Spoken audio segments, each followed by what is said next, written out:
लेगी मैं आपके पास आऊंगा और मैं आपसे जानना चाहूंगा कि गांधी का विचार किन किन रूप के अंदर जिंदा है, और जो लोग मारने की बात करते हैं गांधी को, वो कहाँ तक गांधी को मार पाए हैं। जी। धन्यवाद। मैं समझता हूँ कि जिस समय गांधी जीवित थे उस समय उनकी शोहरत जो है एक राष्ट्रीय आजादी की लड़ाई और एक नए किस्म के स्वातंत्र संग्राम के माध्यम से ही सोची जाती थी। लेकिन उसके बाद के दिनों में 48 में उनकी हत्या कर दी गई। तो उसके बाद के दिनों में गांधी जीवित न रहने के बावजूद विचारधारा के तौर पे और प्रैक्टिकल पॉलिसीज के तौर पे और तमाम जो वैश्विक एक संदर्भ है जिसमें तमाम संघात के बिंदु बने हुए हैं, कॉन्फ्लिक्ट के एरियाज हैं, उन सब में गांधी बहुत मजबूती से दिखलाई पड़ते हैं और गांधी का रास्ता जो है लगभग दुनिया ने ले लिया है। मैं इससे शुरू करना चाहता हूँ। दूसरी लड़ाई सन 45 में खत्म हो गई। उसके बाद बहुत सारी छोटी छोटी लड़ाइयाँ, और हम इसमें नहीं जाना चाहते हैं कि किसने शुरू की है किसने नहीं की, लेकिन बहुत सारी छोटी छोटी लड़ाइयाँ चल रही हैं, चली, और एशिया अफ्रीका में ज्यादा चली, लेकिन अब यूरोप में भी चल रही है। लेकिन एक बात है कि तीसरे महायुद्ध से सब लोग बचना चाहते हैं। मैं समझता हूं कि ये गांधी का एक बहुत बड़ा देन है, महात्मा का एक देन है कि दुनिया एक शांतिमय एक परिवेश में रहे, इसकी गारंटी बने। इसकी गारंटी ये किन प्रकार से बन रही है।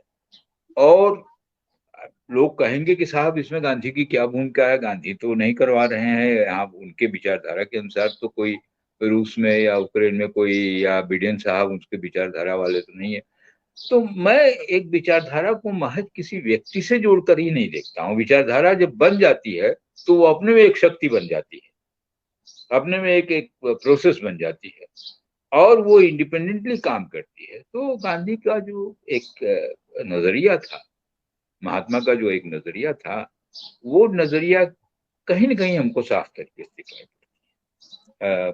जहां तक युद्ध और इन सब चीजों का प्रश्न है, ये एक वैश्विक प्रश्न है। दूसरा सत्याग्रह का प्रश्न। आज आंदोलन के जो भी विधियां हमारे सामने है, सन 17 में रूसी इनकलाब हो गया, सन 49 में चाइना के इनकलाब को मैं इनकलाब नहीं मानता हूं, वो एक दूसरे किस्म का मामला है। लेकिन सशस्त्र क्रांति जिसे कहते हैं, सशस्त्र क्रांतियां भी एक तौर से नहीं हुई है। रूस में भी जो क्रांति कहा जाता है, टेक्स्ट बुक में लिखा जाता है, लेकिन क्रांति नहीं हुई थी, वो कोलैप्स हुआ था ज़ारडम का। और उस कोलैप्स को की जगह पर बोल्शेविक पार्टी, जो एक छोटी पार्टी थी उस वक्त, उसने शासन सत्ता ग्रहण कर ली थी। तो एक है कि सत्याग्रह का जो रास्ता है, एक शांतिपूर्ण सत्याग्रह का रास्ता, वो रास्ता भी आज दुनिया में सर्वमान्य है। सशस्त्र संग्राम के दिन चले गए हैं, युद्ध के दिन चले गए हैं। और ये मैं समझता हूँ कि गांधी की एक बहुत बड़ी गांधीवाद की बहुत बहुत बड़ी उपलब्धि है। तो ये दो चीजें। और तीसरी चीज, मैं अपने देश में आता हूँ क्योंकि इस वक्त बहुत खलबली मची हुई है पूरे मुल्क में। खलबली इसलिए मची हुई है, जो सुनीलम जी ने बिल्कुल सही बात कही कि जो लोग आज शासन सत्ता में हैं, चाहे सरकारी न्यायालय उनको न बताए, या सरकारी न्यायालय चाहे जो जो जिस तरह का फैसला करे, लेकिन कमीशंस भी बाद में नियुक्त हुए हैं, श्री कृष्ण कमीशन और भी कमीशंस नियुक्त हुए हैं, जिन कमीशनों ने बहुत साफ तरीके से कहा है कि गांधी हत्या के पीछे किन लोगों का हाथ था। और उनसे बहुत दूर रहने वाले लोग आज शासन सत्ता में नहीं है।